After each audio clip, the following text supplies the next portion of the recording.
listening to Enlivening Musings, a podcast to enhance your life so you live fully alive. Sponsored by the Pleasure Fairy app. Download it for more support.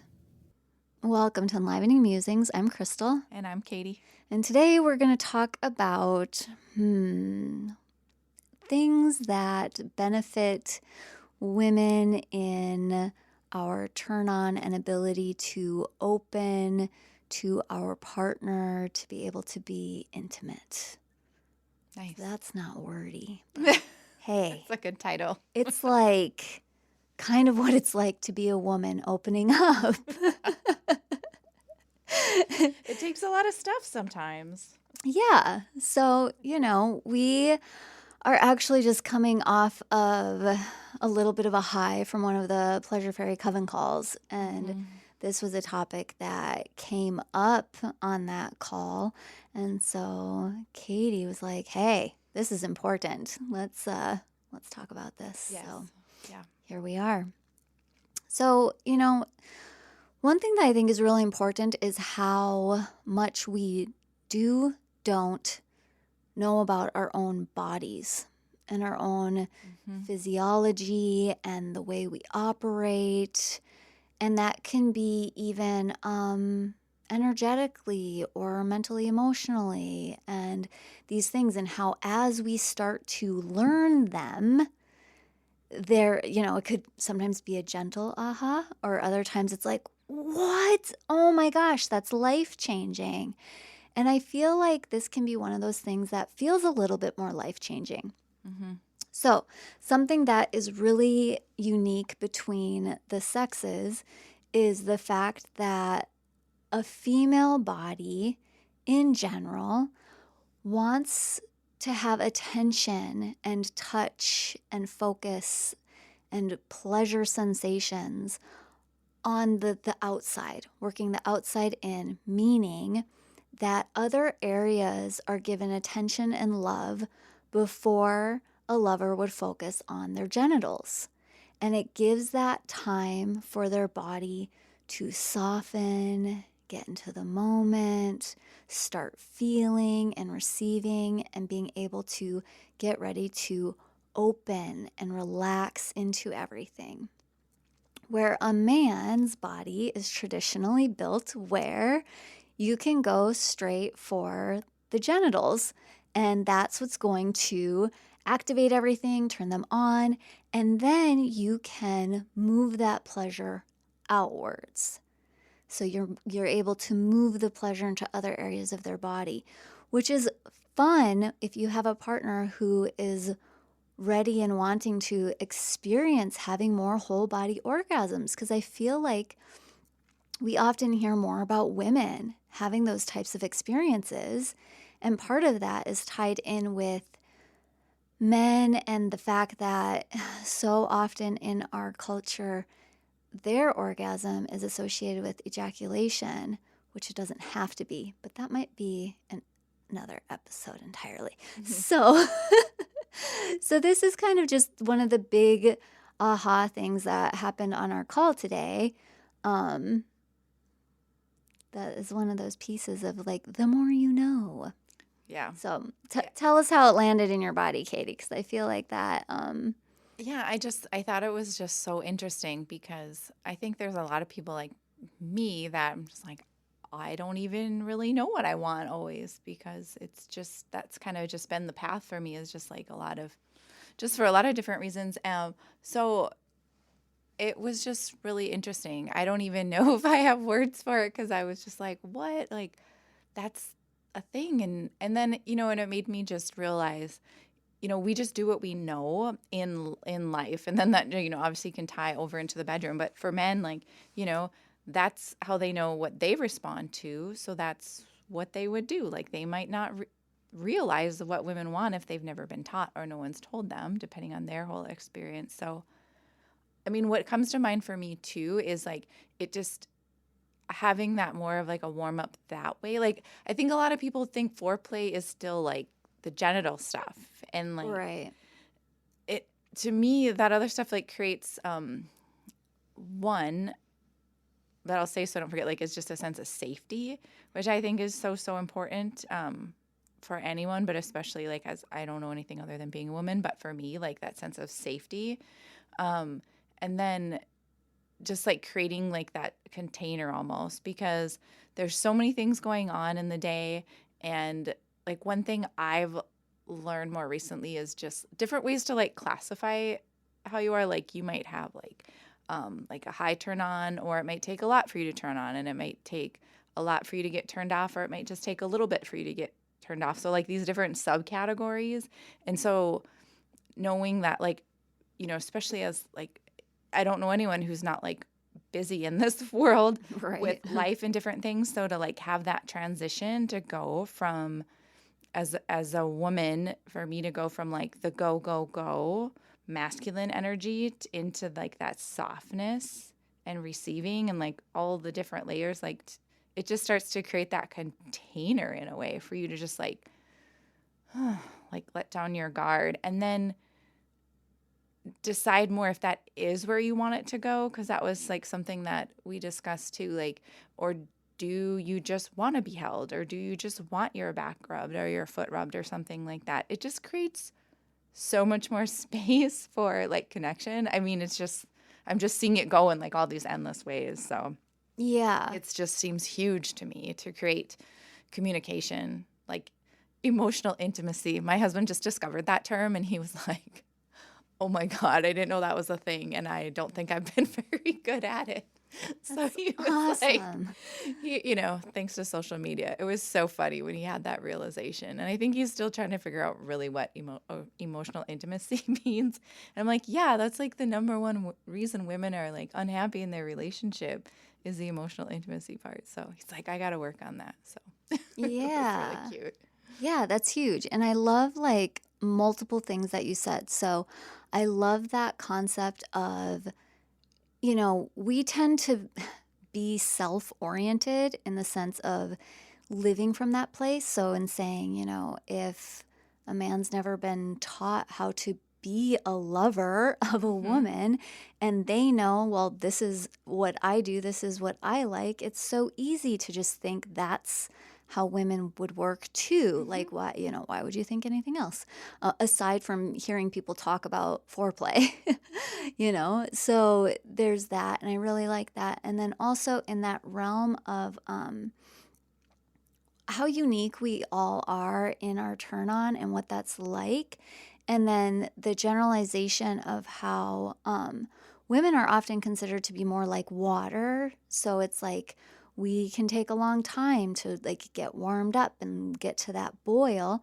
And then once we're there, it's usually easier to go kind of in and out of that. So if you get to that place and then things kind of simmer a little bit, then you can get back to that, which is one of those cool things, like doing stuff throughout the day that creates some of that connection and that intimacy too. Because it's like now we have the whole day of buildup, Hmm. And so then when it comes to being in the bedroom at night or something, you've already been anticipating this or having this type of buildup throughout the day. And that can be really amazing for a woman. And the reminders to keep dropping into the softness and the fluidity and all of that as well. It can be all day Hmm. then, Yeah. where it's like, whoa. Yeah, I agree with that. That is something I've learned from Crystal and I try to practice sometimes during the day is just remembering to come back into all the places in my body. Mm-hmm. And it's cool because I'm able to notice when I do feel disconnected, like I was sharing with her, just like holidays and all the sickness that usually comes around that this time of year, like with the kids. And then I was just like, whoa, where am I in all of this? Where am I connected to myself? And it was nice to be able to like have practices to like just fall back into and like feel how magic and like honestly how quickly they can work, like especially when you've been doing things for a while. And so Yeah, good foundation. yeah, yeah, I Um, can just jump right into it. and something that it's also making me think about is just that concept, like of like knowing our anatomy and Hmm. how when I first was just like, well, not when I was first, but when I was getting really excited about sharing this information, um, why I put the pleasure anatomy for vulva bodies together because of that, because it was about that. It's about you want all this tissue, because that particular class is more focused on erectile tissue than like the clitoris and stuff. But I might put a bonus lesson in there someday here and go into like, because the clitoris is more than what we think it is. It goes all the way inside and is pure magic. But anyway, side note. um, but the erectile tissue, that's what we get the blood flow going there. We get that attention going there. And then everything can get really swollen and juicy and ready for opening and inviting and doing all these things of experiencing even more pleasure. I know there's a lot of people out there who are like, a woman shouldn't even have penetration sex anyway, until they've had 1 or 2 orgasms already, you know? And that's an interesting concept to think about, especially if we want to talk about it in the land of foreplay and Wow. Yeah. really preparing for any of that stuff. But that's kind of the journey. That's the journey of us opening. That's the way our physiology works within this whole arena and being able to make it even better. Yeah. I was thinking lots of things as I was listening to you say that, but the one thing it all kind of landed on at the end is like, because I was thinking like, oh, well, that might take some time, and just realizing how our lives are just so like limited by that, and how that again gets into that more masculine energy, like time. Like time is like the biggest constriction of life, and how that, wow, like how much that's really ruling everywhere. Because the thought of that, like, oh, well, that would take time, and you only have like so much time, especially when you have like, when I think of like little kids and just like life, and Yeah. I have to get some sleep before work, like all the Right. things that come into play, and just, yeah. Which again is why I love it, like being throughout the day. Yeah. Of just like little things. For me, I love playing with all of this during my more fertile cycle time because my body's already keyed up. It's already ready. And so for me, like during that particular time of the month, I am like, I walk around swollen. So it's like so intense and crazy. And so then to be able to amplify that during the times that aren't hormonally keyed up for that, and seeing it's like a little game I play with myself. Like, can I get myself to be this much aroused, whether it's through being swollen, blood flow, pleasure, sensation, whatever it is, throughout the day, so that I'm like feeling that and maintaining that and just kind of moving through that. Because then, but I agree 1,000% on the time piece, because it does. It's time. And where are our priorities with time? Period. And it's like, we could go now into like a whole thing about everything that's wrong with the way the world works right now, because so many people are living to work just to make ends meet. And so then it's like, we're not prioritizing pleasure and enjoyment of life. And so when we can start to make that switch, how everything else has that ripple effect from that, because now that's the priority. And so time kind of shifts and changes. Yeah. For that.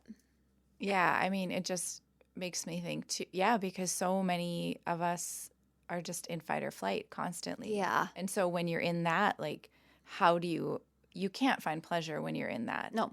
So. Well, unless you're using it as an interrupt. Right. That's like a very conscious. Right. Can't is a strong word that he kind of hesitate to use, but it's just like, and I mean, I know because this has been my journey and how I live my life. And I didn't even realize like the constant high level stress I was living under for so long of just like pure survival. And yeah, so it does take longer then to get into a pleasure state when you're in that. But now what I'm seeing as you're or realize as you say that, if you can get yourself out of that fight or flight, then it's not such a big jump to get to pleasure. But but you have to be aware that you're in flight or flight, which most people aren't even, Mm-hmm. and then learn some different tools or skills to kind of bring you out of it. So then it's easier to get to pleasure. Wow, I just Yes. really realized something cool here. We made a nice connection. Yeah. Well, that's so That's, huge. yeah. That's why I love like the foundation of like nervous system work. Yeah. So, however a person is getting that, if they're working with like some sort of sex coach, whatever, who integrates that, because a lot of them do, but there's a lot who don't. So, there's that. Yeah. Um, or if they're getting the nervous system stuff through a holistic practitioner, through doing somatic work with somebody, through yoga practices, through body work, whatever it is, but you're like spot on. I mean, it starts there. Mm-hmm. Yeah. Yeah, that's what I feel like is missing so much, and I've appreciated so much learning from you, Crystal, and your group that we've been in, because so much of it, I mean, I feel like people might join a group or want to learn about tantra, all these different sexual healing, whatever realm, because everyone's like, yeah, like we all want that, right? Everyone wants like these mind-blowing experiences. Ooh, that sounds great. But I mean, we've done like in the group even just like years of heart opening work Mm-hmm. and nervous system work, and you can't do it any other way. And so like if people are wondering like how do I get there, like you just come work with Crystal, because you have to find a practitioner who gets it. And this is something I just posted the other day, because working with you has helped even my own work as well, because I've seen it so many times when I'm doing pelvic floor work and internal assessment, and I'm in such a great position that I actually, I professionally can do internal work like with my license, and not many people can. And then I take the time to like be with people and feel as they're telling a story what's happening in their pelvic floor, and I can feed back to them what's happening. And then also telling them to like feel and soften in their heart when they're having a hard time relaxing, and how that will make the pelvic floor relax. And just being able to feel in like physical real time, like relaxing into the heart space, actually truly helps the pelvic floor muscles relax. From like more of a scientific level, but we know that energetically. So I don't know, just having a moment of putting those two worlds and pieces together, it's been really cool for me, and then for me to like grow in my practice and be able to help people in that way that is just not out there in traditional pelvic floor PT. Yeah. I don't think there's other people really doing this in like a professional setting. They're just like, oh, stretch and do this and lower your anxiety. But actually to like do embodiment work in the session and processing, it's just incredible to be able to put the worlds together. So I know. And I wish like everybody did it the I way know. you do, because it's just the world needs that. Mm-hmm. Like they need that. And Mm-hmm. so to have, I mean, gosh, you're just sharing such a gift with the people who get to be on your table, because my goodness, you know? Um, there was something else that came through that. Oh, and tying that into relationship then. Mm-hmm. Okay. We're going and connecting all the dots here. Mm-hmm. Like for a woman to be able to be connected to her heart and bring that into the relationship, that allows the man to be able to connect to his heart Mm-hmm. and be able to be vulnerable and share emotions and tune into what you're talking about with emotional intelligence, Mm-hmm. and being able to grow and evolve, and then the relationship grow and evolve, and the connection to be able to grow and evolve. And it's just like, wow. Yeah. Wow. It's amazing. Yeah, and I felt that myself. I mean, my relationship we've changed so, like, I feel like it's so much better. Sometimes I think, who knows my husband? He's just like so agreeable. Like whatever, he's just the best. But I mean, I just feel how much I have grown and changed and been able to be vulnerable. I'm just so much happier. Right. Yeah. I don't know. I mean, that helps. Yeah. But that's the whole thing. Like, that's exactly what we're talking about with like the nervous system and being able to feel safe, experience safety, experience peace, Yeah. to be able to even listen to your body, to be able to then even tune into the heart, to then be able to even ask for what you want without going into fight or flight, or at Yeah. least recognizing that, and then feeling that and being able to have that with your partner who can take the time to slowly let you unravel and open and be able to be receptive. And of course, this all applies to all relationships. We're talking from like a heteronormative lens Right. here, but I've seen this in homosexual relationships and in all Oh, kinds of absolutely. combination things too. And sometimes it's more about the energy than the physicality. But so Yeah. Yeah. And just even integrate and take as needed. being able to do, I mean, taking it to like, I feel like one of the first things I learned from was like those pattern interrupts and Mm-hmm. still being able to do that and catching myself and be like, nope. I mean, we just did the other night. I was like, I'm not even going to go there into that. And I just started laughing instead of just going down that, the typical, what feels comfortable and good. Like someone I just saw posted, like, our bodies would rather like repeat something painful. It's just like easier to live in that than to like try to pattern interrupt and go into like a more pleasurable situation. And they didn't word it that way, but I was like, oh, yeah, that's exactly what that is like one of the foundational practices I think in this work is that pattern interrupt. Right, absolutely. And some people are terrified of that. Because right away it's like, Honestly. oh, okay, I don't want to do that. I want to just do what feels good that Right. I'm And used to. stay in this pattern and keep living my story. Yeah. Like, what Yeah. are we doing here? Yeah. Yeah, that gets intense. And I know it was like, I feel like it was eons ago, but I had made a post about that on Instagram too, about how for yourself you can do these pattern interrupts, but then as a practitioner also. So for me, like when I'm doing it as a practitioner with somebody, because it gets really uncomfortable. Mm-hmm. I have like my own like verbatim thing that I tell people where it's like, we can go back to your story if that's what you want. And like, let's move through this so that we can make sure that somebody still can maintain that level of safety and not get trapped back into like another trauma response.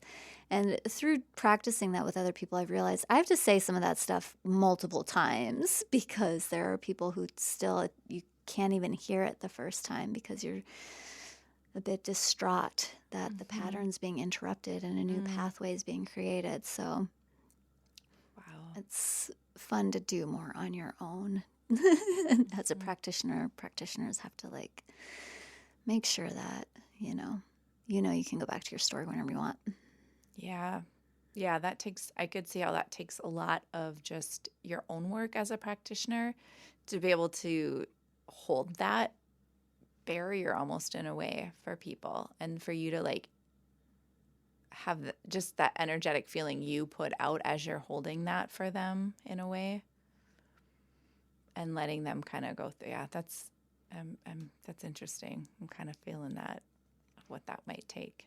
Well, one of the things that, as you're saying that, it's like I feel into how I can see the potential or the possibility on the other side because I view each person as powerful, right? So it's like I can see how powerful and amazing and beautiful and radiant you are.